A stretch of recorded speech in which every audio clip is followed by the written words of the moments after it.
안녕하세요. 반갑습니다. 주갈성의 성경 가이드 시간입니다. 오늘 비가 많이 오는데 여러분들 잘 지내고 계시죠? 빗길 조심하시기 바라겠습니다. 오늘은 지난 시간에 이어서 마태복음 13장을 세 번째 공부하는 시간입니다. 오늘은 13장 전체를 통해서 예수님께서 말씀하시는 천국이 무엇인지 분명히 알아보는 시간을 갖도록 하겠습니다. 지금 우리가 보고 있는 마태복음의 13장은요, 7개의 예수님의 그 천국의 비유들이 나옵니다. 7개의 이 천국 비유는요, 천국 복음이 전파되는 순간서부터 마지막에 예수님께서 이 땅의 모든 악인들을 그 의인들로부터 구별해내면서 이 천국이 완성이 되는 그 과정을 순차적으로 비유로 설명을 하고 계십니다. 마태는 왜 7개의 천국 비유들을 나열했을까요? 여러분, 7이라고 하는 숫자의 완전수를 이용해서 마태는 이 천국 비유들을 통해서 하나님 나라의 완전한 완성을 설명을 하고 있는 것입니다. 우리 지난번에 첫 번째 비유를 통해서 천국 복음을 전하시는 그 예수님의 모습을 씨 뿌리는 자의 비유로 말씀해 주시는 내용을 봤습니다. 기억나시죠? 예수님께서 천국 복음을 말씀을 해 주십니다. 천국 복음을 우리들에게 전해 주십니다. 그런데 그 복음을 듣는 자들 중에서, 그 많은 자들 중에서 오로지 좋은 땅만 열매를 맺게 된다는 사실을 알려주고 계십니다. 좋은 땅이라도 100배, 또 어떤 이는 60배, 또 어떤 애는 30배 열린다고 말씀하시는 것은 결국 사람에 따라서 또 그 열매가 다 다를 수 있다는 것을 말씀을 해주고 계십니다.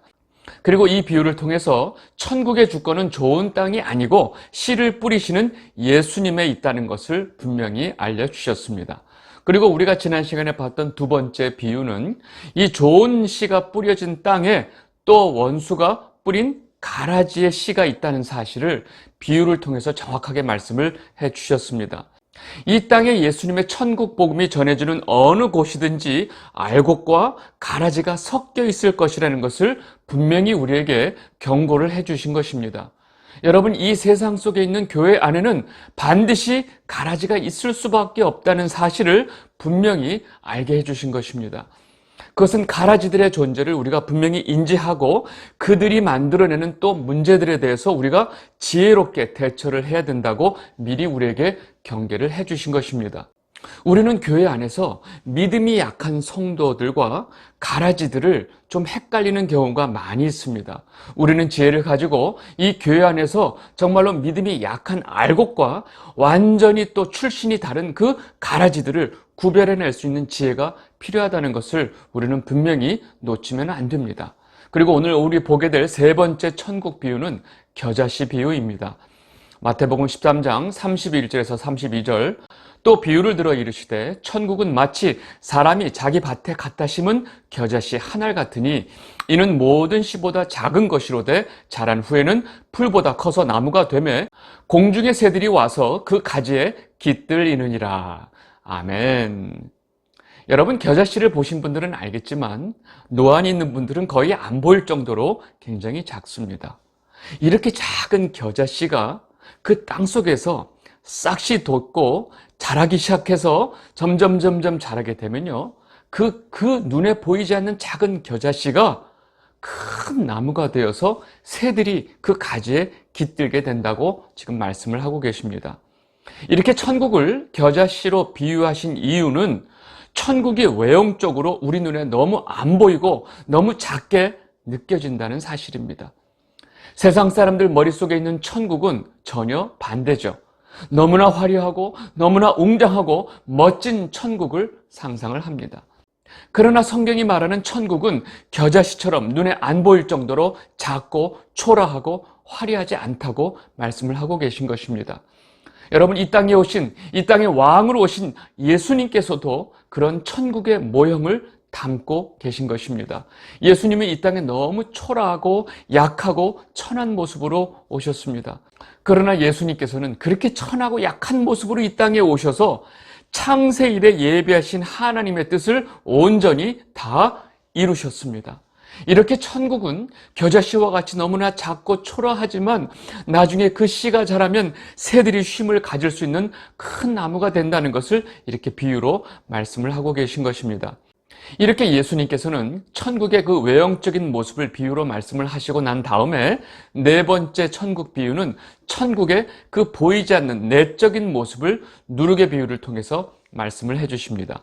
마태복음 13장 33절입니다.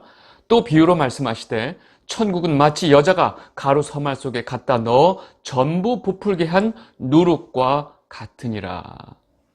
여러분, 누룩은 빵을 만들 때 사용하는 효모죠. 효모, 이스트라고 하는데 밀가루 반죽에다가 효모를 살짝 넣으면 그 효모로 인해서 밀가루 반죽이 부풀게 됩니다. 밀가루 전체 중에 이 효모, 즉 누룩의 분량은 너무 작은 분량이에요. 조금 넣어요. 그런데 그 누룩의 역할은 너무나 크다는 것입니다. 마찬가지로 한 개인에게 뿌려진 천국 복음은 그 일생일대에 너무나 작습니다. 그냥 복음의 말씀 한마디예요. 여러분, 바울이 빌립보에서 복음을 전한다는 이유로 붙잡혀가지고 매를 신나게 맞고 감옥에 갇히는 상황이 됩니다. 신라와 같이 감옥에 갇히게 되죠. 그런데 신라와 같이 감옥에서 찬양을 하고 놀라운 일이 일어납니다. 그리고 이를 지켜보던 간수가 바울하고 신라가 도망간 줄 알고 자기 목숨을 자결하려고 하는 순간에 바울이 그를 막죠. 그리고 그를 지키던 그 간수와 가족들을 다 모아놓고 바울이 그들에게 복음의 씨앗을 던집니다. 한마디예요. 사도행전 16장 31절 이르되 주 예수를 믿으라 그리하면 너와 내 집이 구원을 받으리라 하고. 여러분, 이 바울의 이 복음의 씨앗 이 한마디에 그 간수와 간수의 가족들은 그 인생이 완전히 송두리째 바뀌게 됩니다.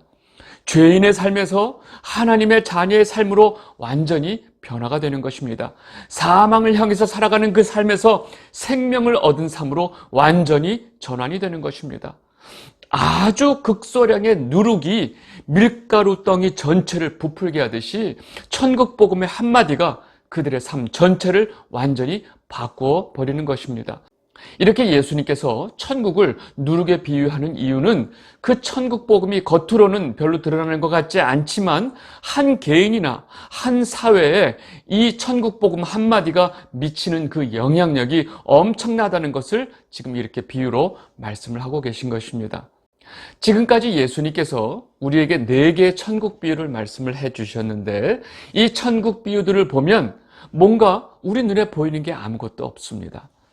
천국은 씨 뿌리는 자에 의해서 열매를 맺게 되고 또 씨를 뿌리는 곳에 가라지 씨도 같이 뿌려지게 되고 또 그 천국의 복음은 겨자씨처럼 보이지도 않고 또 누룩처럼 보이지 않는 곳에서 그 역할을 한다고 지금 이 4가지 비유를 통해서 천국에 대해서 말씀을 하고 계셨어요. 예수님께서 천국에 대해서 이 모든 이야기를 비유를 통해서 말씀하시는 이유를 다음과 같이 설명합니다. 마태복음 13장 34절에서 35절입니다. 예수께서 이 모든 것을 무리에게 비유로 말씀하시고 비유가 아니면 아무것도 말씀하지 아니하셨으니 이는 선지자를 통하여 말씀하신 바 내가 입을 열어 비유로 말하고 창세부터 감추인 것들을 드러내리라 함을 이루려 하심이라. 아멘. 여러분, 지금 예수님께서 비유로 천국의 비밀을 알려주고 계신 이유는 사실은 창세 이후에 감춰져 있던 그 엄청난 비밀을 사실 드러내고 계신데 이 드러내는 와중에 이 천국의 비밀을 하나님의 택한 백성들만 알게 하기 위해서 지금 비유로 말씀하고 계신 것입니다. 알곡과 섞여 있는 가라지들은 절대로 이 천국의 비밀을 듣기는 듣지만 깨닫지 못한다는 것입니다. 그리고 가라지들은 자신들이 깨닫지 못한 이 천국의 비밀을 자신들의 상상으로 천국을 만들어내서 이 가짜 천국에 대한 내용을 끊임없이 뿌려댑니다.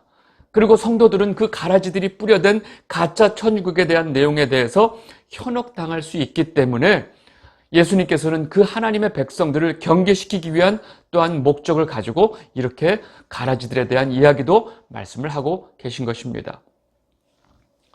그리고 이어지는 나머지 3개의 천국 비유들은 이제 예수님께서 모든 사람들을 대상으로 하는 게 아니라 제자들에게만 말씀하시는 내용입니다. 그리고 이 3개의 천국 비유들은 아주 구체적으로 이 천국을 이루어 가시는 과정을 비유로 설명을 하고 있습니다. 5번째 비유를 좀 보도록 하겠습니다. 마태복음 13장 44절입니다. 천국은 마치 밭에 감춘 보화와 같으니 사람이 이를 발견한 후 숨겨두고 기뻐하며 돌아가서 자기의 소유를 다 팔아 그 밭을 사느니라.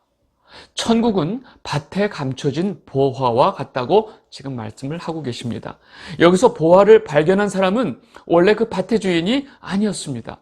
그런데 보화를 발견한 그 이후에 그는 자기의 모든 소유를 팔아서 그 밭을 사들이는 것입니다.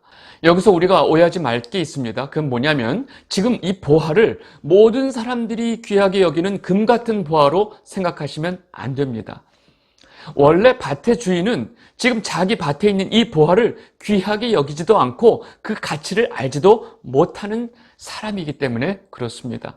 자기의 모든 소유를 팔아서 밭을 산 사람에게는 이 보화가 너무너무나 중요하고 제일 중요한 것입니다. 그 사람에게는 그 밭도 아니고 그 밭에서 난 농작물도 그 사람에게는 그다지 중요하지 않아요. 그런 것에는 관심이 없고 오로지 그 사람에게는 그 보화가 제일 중요했던 것입니다. 여러분 잘 들어보세요. 이 세상에 그 많은 사람들이 예수님에 대해서 절대로 관심이 없습니다. 그분이 누구인지도 모르고 그분에 대해서 알려고 하지도 않습니다. 아무리 귀를 열고 예수님에 대해서 알려주려 해도 귀를 닫아버립니다. 예수님의 말씀이 우리에게 생명을 주는 말씀인데도 불구하고 귀를 닫고 들으려 하지 않습니다. 그러나 예수님과 예수님을 통해서 전해지는 그 천국 복음은 우리 성도들에게는 전 재산을 팔아서 소유해야 할 가장 귀중한 것인 것을 예수님께서 지금 비유로 말씀을 하고 계신 것입니다.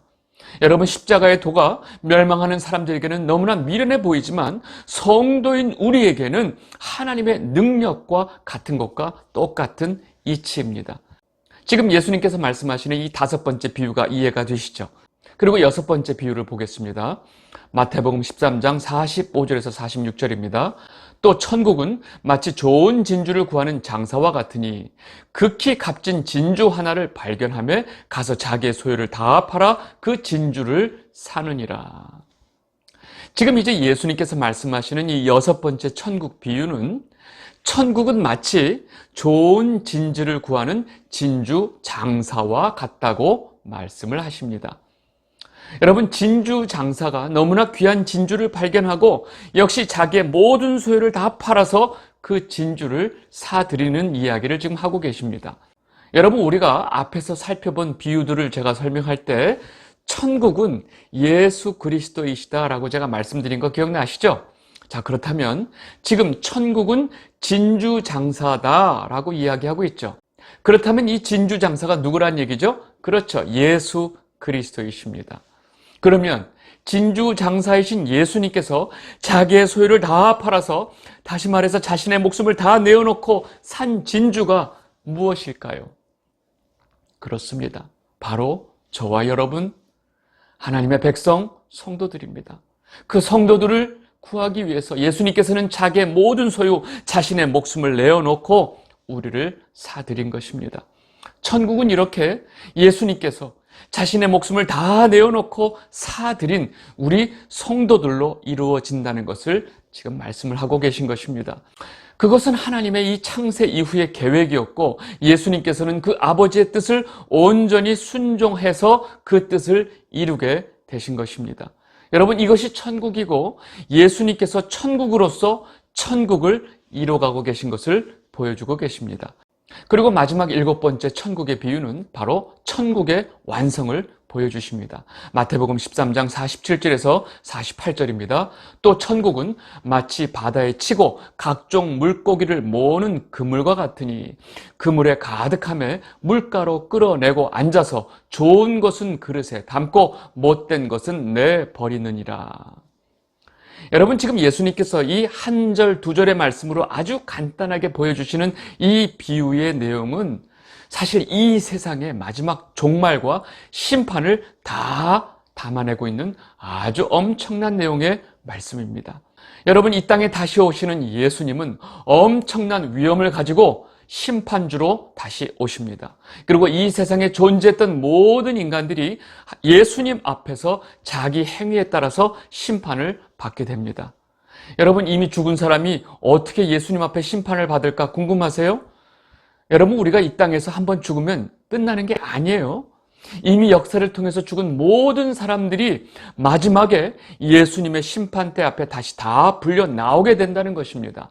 요한계시록 20장 13절 14절, 바다가 그 가운데서 죽은 자들을 내주고 또 사망과 음부로 그 가운데서 죽은 자들을 내주매 각 사람이 자기의 행위대로 심판을 받고 사망과 음부도 불못에 던져지니 이것은 둘째 사망 곧 불못이라. 여러분, 그 많은 사람들을 어디서 어떻게 예수님께서 심판하실까 걱정하지 마세요. 그는 예수님께서 다 알아서 하십니다.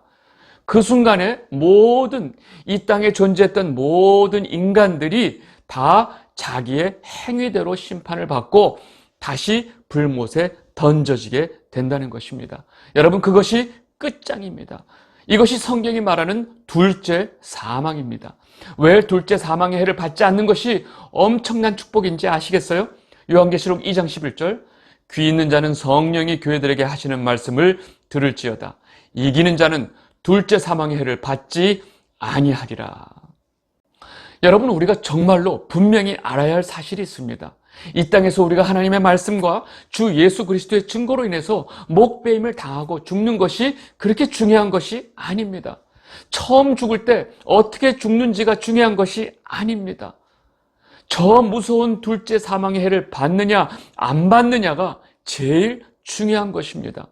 그렇다면 우리는 누가 둘째 사망의 해를 받지 않느냐를 알아야 합니다. 요한계시록 20장 15절, 누구든지 생명책에 기록되지 못한 자는 불못에 던져지리라. 아멘.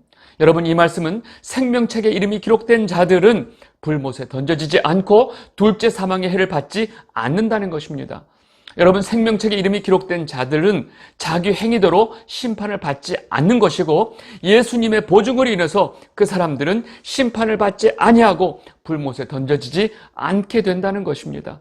누가 생명책에 이름이 적혀져 있을까요? 바로 예수님을 신랑으로 삼은 신부 교회들이 그 생명책에 이름이 적혀 있는 자들이고 그들이 바로 둘째 사망의 해를 받지 않는 자들인 것입니다. 여러분, 지금 예수님께서 7번째 마지막 비유를 통해서 천국은 그물과 같다라고 말씀하시는 이 비유가 바로 지금 이 말씀을 하고 계신 것입니다. 이 7번째 비유는 바로 천국의 완성을 설명하고 계신 것입니다. 그물로 모든 고기들을 다 끌어올리고 난 다음에 좋은 것과 나쁜 것들을 골라내시는 것입니다. 그리고 이 비유가 세상 마지막 심판의 비유인 것을 예수님께서 직접 말씀하십니다. 마태복음 13장 49절에서 50절, 세상 끝에도 이러하리라. 천사들이 와서 의인 중에서 악인을 갈라내어 풀무불에 던져 넣으리니 거기서 울며 이를 갈리라. 아멘.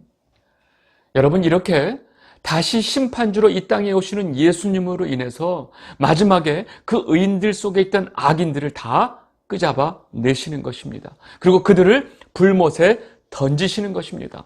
그리고 그 순간에 비로소 모든 사람들에게 가시적인 천국, 하나님 나라가 완성이 되는 것입니다. 그러나 이 순간이 오기 전까지 천국은 겨자씨처럼 눈에 보이지 않고 오로지 밀가루 속에 있는 누룩과 같이 성도들 속에만 존재하는 것입니다. 여러분, 예수님께서는요, 지금까지 7개의 그 천국 비유들을 통해서 천국을 말씀해 주셨습니다. 그런데 보니까 천국은 씨 뿌리는 자이신 예수님에 의해서 시작이 되고 또 심판주로 오시는 예수님에 의해서 완성이 된다는 것입니다. 그리고 그 과정 속에서 창세 이후에 계획하신 하나님의 모든 뜻과 하나님의 나라가 이루어지게 되는 것입니다. 그 하나님의 뜻을 온전한 순종을 통해서 이루어내시는 분이 바로 예수 그리스도이시기 때문에 예수님께서 천국의 모형이 되시는 것이고 또 예수님께서 천국이라고 말씀하고 계신 것입니다. 그리고 자기의 모든 소유를 팔아서 사들인 그 진주인 우리 성도들 안에 천국이신 예수님께서 들어오셔서 우리 안에도 천국이 완성이 되는 것입니다. 천국은 하나님의 뜻이 온전히 이루어지고 하나님의 통치가 완전히 이루어지는 그곳이 바로 천국입니다. 그리고 지금 이 순간에도 하나님의 뜻에 온전히 순종하는 성도와 하나님 관계 속에서 천국이 이루어지는 것입니다. 하나님께서 우리의 하나님이 되시고 우리가 하나님의 백성이 되는 순간 구약 내내 말씀하신 하나님의 언약이 성취되는 것이고 마침내 우리 안에 천국이 완성이 되는 것입니다. 그래서 예수님께서는 천국에 대해서 다음과 같이 말씀하셨습니다. 누가복음 17장 20절에서 21절입니다. 바리새인들이 하나님 나라가 어느 때 임하나이까 묻거늘 예수께서 대답하여 이르시되 하나님의 나라는 볼 수 있게 임하는 것이 아니요 또 여기 있다 저기 있다고도 못하리니 하나님의 나라는 너희 안에 있느니라. 아멘. 이 영상을 보고 계신 주갈성 성도 여러분, 여러분들은 지금 이 순간에 천국을 경험하고 계신가요? 천국에 계신 예수님을 여러분 안에 모시고 살면 여러분이 천국이 되는 것입니다. 하나님과 동행하고 하나님의 뜻이 내 안에 온전히 이루어질 때 우리는 천국이 되는 것입니다. 그리고 예수님께서 이 땅에 다시 오실 때 그 하나님의 나라가 가시적으로 완성이 되는 것입니다. 여러분들 모두가 이 땅에서 천국으로 사시다가 나중에 예수님께서 다시 오셔서 완성하시는 그 천국에 들어가게 되시기를 진심으로 바랍니다. 오늘 말씀 여기까지 하도록 하겠습니다. 감사합니다.